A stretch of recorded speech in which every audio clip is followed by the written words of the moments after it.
नमस्कार, मेरा नाम है विवेक शर्मा और आप मुझे देखते हैं bladder cancer India, lung connect और उहापो प्लेटफ़ॉर्म्स पे जहां हम बात करते हैं कैंसर की। और मेरे साथ हैं डॉक्टर अखिल कपूर। डॉक्टर साहब एक मेडिकल ऑन्कोलॉजिस्ट हैं, वाराणसी में प्रैक्टिस करते हैं, टाटा मेमोरियल हॉस्पिटल में काम करते हैं। डॉक्टर साहब नमस्कार और बहुत-बहुत स्वागत है आपका। अपना कीमती समय देने के लिए बहुत-बहुत धन्यवाद। डॉक्टर साहब, हम एक बहुत बड़ा देश हैं और आप तो जानते हैं, आप जानते हैं क्या मतलब, आप तो फेस करते हैं ये सारी प्रॉब्लम। बड़े सारे मिथ एंड मिसकंसेप्शन के साथ में हम जीते हैं। और क्योंकि हम बात करते हैं कैंसर की, तो I will cut short the topic and come straight to the point. Clinical research को लेकर बड़ी सारी भ्रांतियां हैं, मतलब बहुत सारे लोग, उनके अपने अपने थ्योरीज हैं, अपने अपने, I would say, I don't know whether I should use that word, propaganda है। कुछ लोग बोलते हैं कि नहीं, उसमें तो पेशेंट को गिनी पिग बनाते हैं, कुछ मतलब बहुत सारी चीज़ें, आप शायद जूझते भी होंगे इन सारी चीज़ों से। सो हमें ये बताइए कि कैंसर में आज की देश में, आज की डेट में मतलब हमारा देश कहाँ है और क्या रिसर्च हो रही है और क्या नई चीज़ें आ रही हैं। आपको क्या लगता है कि मतलब जब आप एमबीबीएस कर रहे थे उस समय से और आज आप, जब आप एक बड़े प्रतिष्ठित इंस्टीट्यूट में क्लिनिकल रिसर्च को कंट्रीब्यूट करते हैं इतना सारा, क्या चेंज आया है? थैंक यू विवेक जी। तो ये बहुत इंपॉर्टेंट पॉइंट है कि कैंसर रिसर्च अभी तक हमारे देश में बहुत कंपैरेटिवली जिस लेवल की होने की ज़रूरत थी उसमें बहुत पीछे था। बट लास्ट 5 सालों में सिचुएशन काफ़ी इम्प्रूव हुई है। डेफिनेटली इम्प्रूवमेंट और भी होने की काफ़ी गुंजाइश है, but we can see that कि इसमें इम्प्रूवमेंट अच्छा खासा आ रहा है। सबसे ज़रूरी बात है जो समझने की है कि पेशेंट अवेयरनेस सबसे इम्पोर्टेंट है। क्योंकि जैसा कि आपने बताया कि मन में पेशेंट्स के भ्रांतियाँ रहती हैं कि कोई ट्रायल में पार्टिसिपेट करेंगे, स्टडी में भाग लेंगे तो वो गिनी पिग बन जाएंगे। सबसे बड़ी यही चिंता होती है, यही उनके मन में फिट होता है, यही उनके मन में होता है कि मेरे ऊपर हम पर ट्रायल करेंगे। ट्रायल हम ट्रायल नहीं चाहते हैं, हमें तो जो नॉर्मल ट्रीटमेंट है वो दे दीजिए, हम ट्रायल में नहीं पार्टिसिपेट करेंगे। इस चीज़ से जूझना बड़ा मुश्किल होता है, क्योंकि आपने सब कुछ बताया, सब कुछ किया, लेकिन उसके बाद पेशेंट कई बार एग्री नहीं करते। ये पेशेंट का राइट है, मैं ये नहीं बोल रहा हूँ हर पेशेंट को ट्रायल के लिए एग्री करना चाहिए। बट अभी जो मन में भ्रांतियाँ हैं उसको दूर करने का समय आ चुका है। जैसे कुछ देर पहले ही मैंने बोला कि एक प्रोजेक्ट आशा नाम से लॉन्च हुआ है। प्रोजेक्ट आशा इंडियन गवर्नमेंट और यूएस गवर्नमेंट के बीच में एक स्पेशल टाई अप हुआ है लास्ट ईयर, जिसमें हुआ है कि जो भी कैंसर रिलेटेड रिसर्चेस यूएस में होंगे वो इंडिया में भी सेम टाइम पे होंगे। तो वही प्रोजेक्ट्स मल्टीनेशनल रहेंगे, मल्टी सेंटर रहेंगे। तो इससे क्या फ़ायदा होगा कि पहले क्या होते थे कि सारे ट्रायल्स कैंसर के जो हैं यूएस में चल रहे हैं या यूरोप में चल रहे हैं, इंडिया में बहुत लिमिटेड ट्रायल्स हो रहे थे।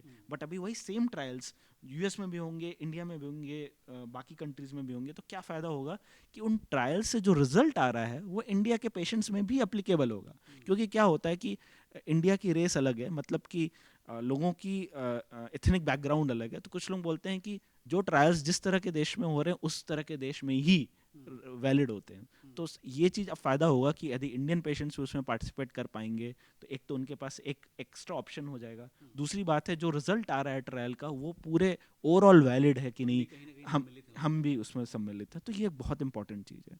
तो अब समय आ गया है कि हम अपने पेशेंट्स को अवेयर कर पाएँ इस प्लेटफॉर्म के थ्रू और मल्टीपल अदर तरीके से, जिससे पेशेंट्स को पता रहे कि participation in clinical trial is a good option.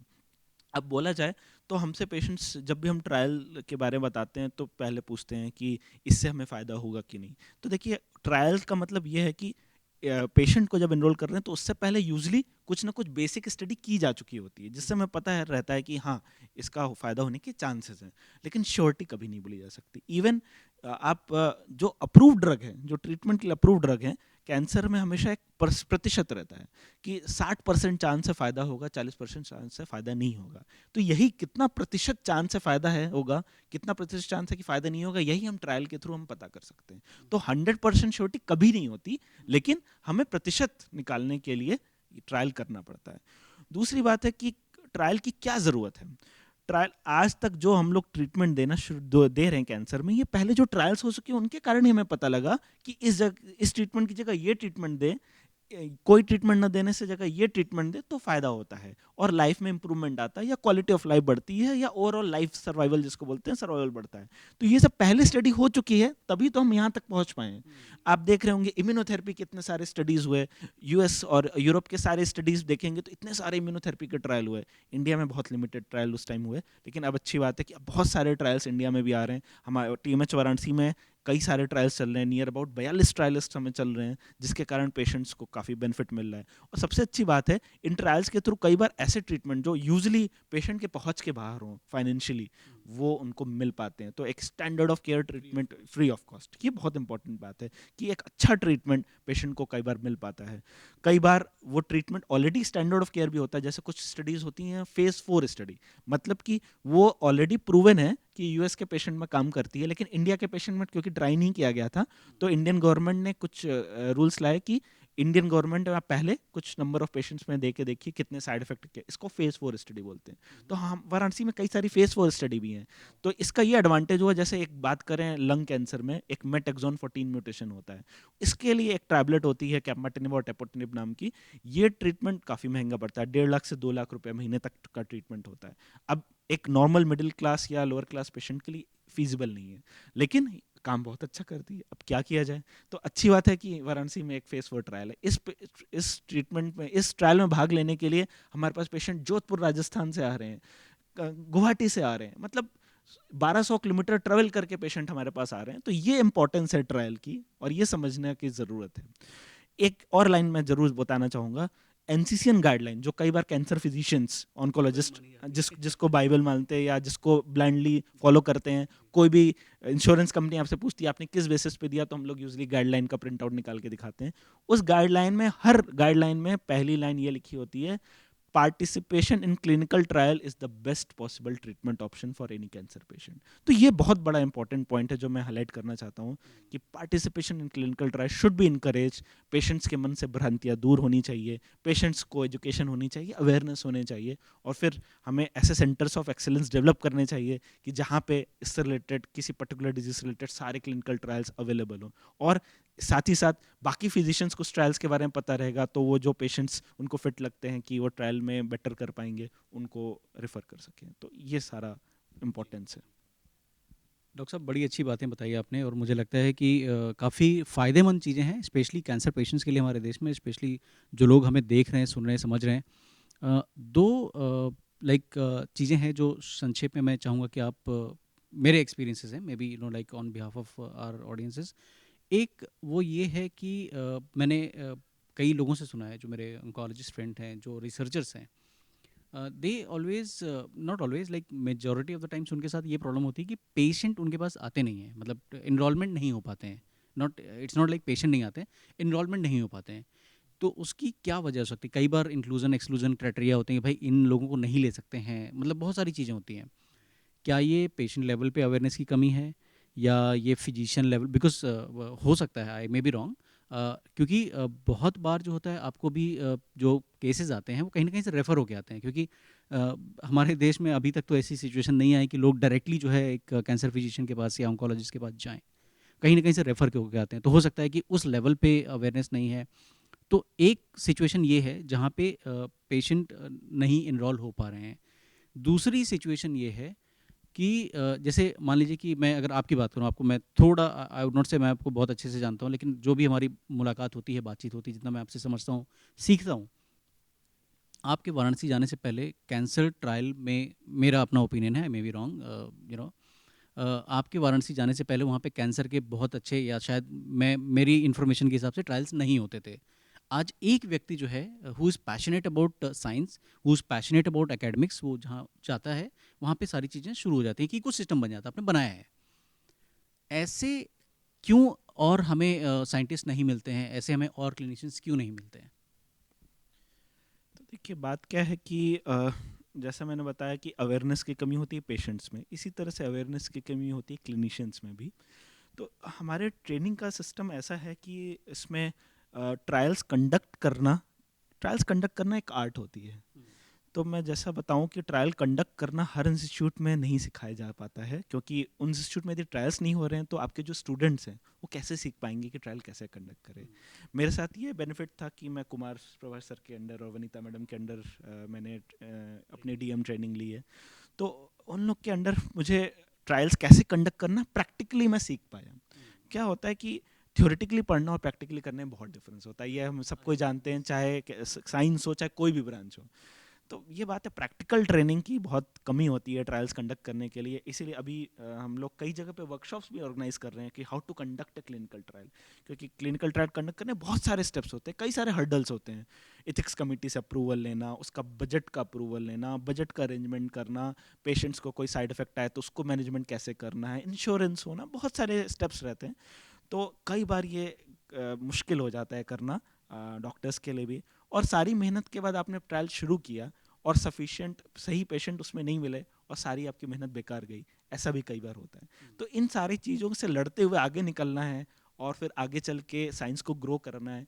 इसके लिए एक एक्स्ट्रा पैशन की ज़रूरत है, एक्स्ट्रा मेहनत की ज़रूरत है, जो आप रूटीन काम से हट के करना है।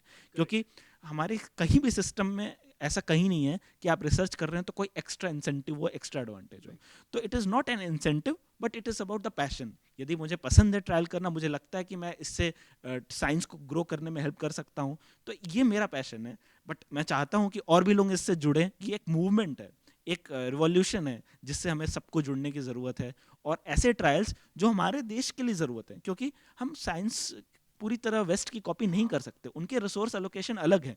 उनके पास एक इम्यूनोथेरेपी ड्रग जो 10 लाख रुपए महीने की है, उनके लिए देना आसान है। लेकिन हमने क्या किया, लो डोज इम्यूनोथेरेपी के ट्रायल्स किए मुंबई में, आपको पता होंगे। उस ट्रायल ने पूरे देश का ट्रीटमेंट चेंज कर दिया। और वो ट्रायल्स इवन एनसीसीएन की गाइडलाइन में भी कोट होता है कि जहां फुल डोज में नहीं संभव हो देना, low dose immunotherapy is an option. इसी तरह से अब हम एक नया रिसर्च शुरू करने जा रहे हैं, माइक्रोबायोम करके। मतलब लंग कैंसर, ब्लैडर कैंसर, ये सारे पेशेंट्स में क्या होता है, इम्यूनोथेरेपी ट्रीटमेंट का एक इंपॉर्टेंट पार्ट होता है। अब इम्यूनोथेरेपी जो है सब में अच्छा इफेक्ट नहीं देती है। 40% में, 50% में इफेक्ट देती है, लेकिन 50% स्टिल अच्छा इफेक्ट नहीं देती है। तो क्या किया जाए कि इम्यूनोथेरेपी का इफेक्ट बढ़ा दिया जाए किसी तरीके से, भले ही हम उसको लो डोज में भी दे रहे हो, लेकिन उसका इफेक्ट बढ़ा पाए। तो इसके लिए एक कुछ तरह की इनिशियल स्टडीज बाहर हो चुकी हैं विदेशों में। तो उसमें क्या था कि एक स्पेशल तरह का एक माइक्रोबायोम की टैबलेट होती है, जो क्या है कि हमारे पेट में कुछ माइक्रो ऑर्गेनिजम्स होते हैं, जो सीधे शब्द में बोलें तो कुछ बैक्टीरिया होते हैं, जो आपको इम्यूनिटी को इम्प्रूव करते हैं। तो हम एक वैसी स्टडी लाने की कोशिश कर रहे हैं, और इसको रिसर्च को अच्छी खासी फंडिंग भी मिल गई है। और ऐसा कोशिश कर रहे हैं कि वो स्टडी हमारे देश में कर पाए। इससे क्या होगा कि हम जिसको इम्यूनोथेरेपी दे रहे हैं, उसमें इम्यूनोथेरेपी का फायदा आने का चांस बढ़ा सकें। तो इस तरह की स्टडीज जो हमारे देश के लिए बहुत ज़रूरी हैं, जो हमारे देश के ट्रीटमेंट को फर्क ला सकें। इट्स नॉट कि हमने एक बहुत फैंसी नई ड्रग बनाई और उसका ट्रायल कर रहे हैं, ये अलग चीज़ है। लेकिन जो हमारे पेशेंट्स के लिए एग्जिस्टिंग रिसोर्सेज को यूटिलाइजेशन करते हुए, बिना ज़्यादा कॉस्ट ऐड किए हुए या कॉस्ट कंस्ट्रेंट्स में काम करे, ऐसे ट्रायल्स की ज़रूरत है। ऐसी कई सारी स्टडीज़ टाटा मेमोरियल मुंबई में हो चुकी हैं, और हमारी कोशिश है कि इस तरह की और स्टडीज़ मुंबई में भी हों, वाराणसी, टाटा मेमोरियल वाराणसी में भी हों, और बाकी सारे सेंटर्स भी हों। सिर्फ टाटा मेमोरियल में ही क्यों, सारी जगह पे स्टडीज़ इस तरह की हों, जिससे हम लोग एक रिवॉल्यूशन क्रिएट कर सकें, हमारे पेशेंट्स की जो भी ज़रूरतें हैं वो पूरा कर सकें, और पेशेंट्स को सोचना ना पड़े कि कॉस्ट के कारण वो ट्रीटमेंट नहीं ले पा रहे। जी, तो आपके मतलब जो एक्सप्रेशंस थे, मैं 2 चीज़ें कार्व आउट कर पाया हूँ, you can correct me if I am wrong. पहली चीज़ जो है, क्लिनिकल ट्रायल का भविष्य या वर्तमान इतना अच्छा है इसलिए नहीं क्योंकि लोग जो है शायद अवेयर नहीं है, specially awareness at physician level, जैसे आपने बताया कि कैसे करना है। भाई कोई करना तो चाहता है लेकिन he or she is not trained in that.